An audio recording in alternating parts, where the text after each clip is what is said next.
মদন দা, ও মদন দা, কোথায় গেল কে জানে। মদন দা, ও মদন দা। বৌদি, ও বৌদি, মদন দা কোথায়? বাগানে? আপনি কি মৌনব্রত করেছেন? করুন করুন করুন। আপনি যত চুপ করে থাকবেন মদনদার ততই লাভ। পারলে চোখগুলোও বন্ধ করে রাখবেন, তাহলে বাইরের ওই সিনগুলো দেখতে পাবেন না। আসি তাহলে। তোর গাল দুটো না পুরো পাউরুটির মতো, তোর আঙুলগুলো ফিশ ফিঙ্গার। কি করছো কি মদনদা? পড়ে যাবো তো। তাহলে আজকের কোটাটা দিয়ে দে। কেউ যদি দেখে ফেলে? দেখো পাড়া পড়শিতে কেমন মাছ ধরেছি, শো শুরু হয়ে গেছে। কেমন মাছ ধরেছি পড়শিতে, দেখুক মদনদা,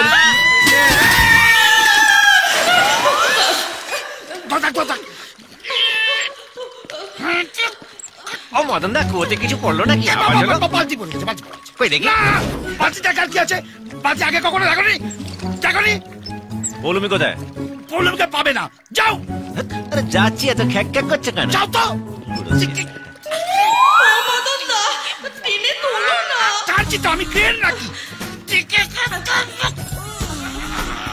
বাবা, খেয়ে যা মোটা হয়েছে। কাল থেকে মাছ মাংস সব বন্ধ, কম খাবি। আর কতক্ষণ ঝুলে থাকবো? টেনে তোলো না। বাবা, এত বড় বালতি দেখিনি। হেল্প লাগবে? তাড়াতাড়ি করো না। আরে বডি পরে দেখাবি, একটু টান না রে ভাই। ছাড়ো। আরে ধরো। আরে আমাকে না, দড়িটা ধরো। না মানে সেফটি ফার্স্ট তো। চল লাগাকে। এইসো কুমড়ো পটা, এইসো হাতি বড়, এইসো নুনের বস্তা, মোটা বস্তা, হাতি বড়।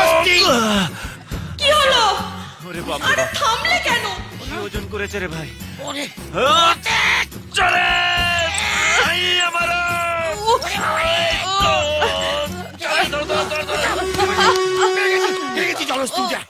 এ তো শুভশ্রীর মতন চিপচিপে ফিগার। মদনদা, আরে আমার না খুব লেগেছে। ও লেগেছে? যা তুই রান্নাঘরে গিয়ে ঘটি গরম কর, আমি তোর কচু পোড়া সেঁক দিয়ে দিচ্ছি। হ্যাঁ, সেকটা পড়ে দেবে। চলো আগে আমার সাথে এসো। কি তুমি আমাকে না জিজ্ঞাসা করে পৌলুমিকে পাঠিয়ে দিলে কেন? তোকে কেন বলবো? তুই কেন? তোর কপালে খুব দুঃখ আছে রে। হ্যাঁ, দেখ, দেখো পাড়া পড়শিতে কেমন মাছ ধরেছি পড়শিতে। এই কেন করেছি? খুব পাজিল ছেলে হয়েছিস না? এটা যদি কেবল টিভিতে দেখানো হয় কেমন লাগবে? খুব লাগবে রে ভাই। হ্যাঁ। ওর বরটা না একটা গুন্ডা, আমার একটা একটা করে দাঁত তুলে ঘাড় মোড়তে জিভ উপরে গঙ্গার জলে ফেলে দেবে। তাহলে আমাকে পৌলুমির কাছে নিয়ে চলো। একটা কথা বলবো? তুই তো আমায় দাদা বলিস, হ্যাঁ। একদম ওখানে যাস না। কচুপোড়া ওর দাদা যদি জানতে পারে না, আমরা দুজনে ওখান থেকে মরেই ফিরবো। এবার আমিও একটা কথা বলবো। হ্যাঁ, তুমি তো আমাকে ভাই বলো, একদম টেনশন করো না। কচুপড়া আমিও ওখান থেকে পৌলুমিকে নিয়ে জোরেই ফিরবো।